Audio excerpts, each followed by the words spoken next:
I was a student here from 1971 to 1973 in the MBA program where I first met Art Dietz.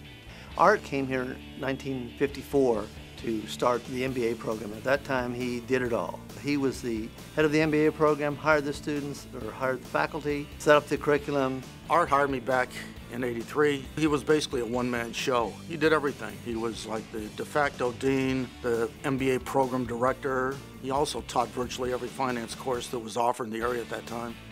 When I first met him, was head of the finance faculty. I think finance faculty of maybe 2. His career here was really dedicated to the students and to get the most out of every student that he possibly could. It was clear to me that Art cherished his years as a professor in the business school. He was proud of Emory.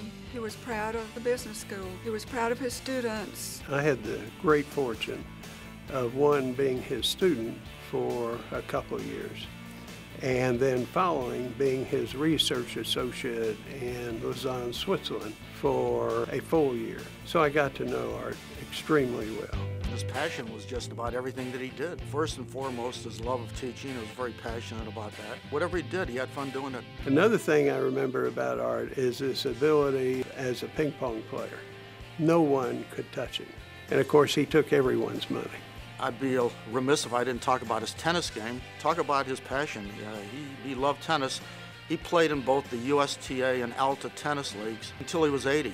And I'm not talking about in the senior leagues, I'm talking about the regular leagues, 25 to 30-year-old kids. Art was one who was high energy. He was very practical. He was one who was a great educator in that when you were in his class, you were the most important thing that there was. In the classroom, Art was very, very animated. He became known as the dancing bear among his students. And that's something I never brought up to him, but that was my little secret.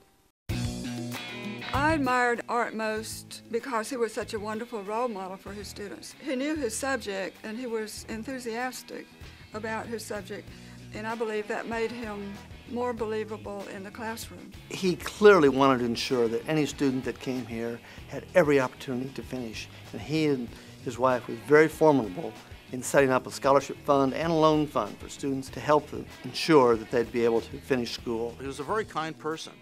He never had a bad word to say about anybody, and that made him a little bit different from most people. And he was also very modest. I'm so really happy to have a part in this tribute to Art. It's just too wonderful for words, really.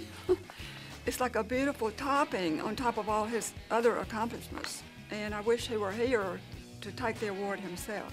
I miss his charm. I miss his wisdom. I learned a lot from Art. He was one of a kind.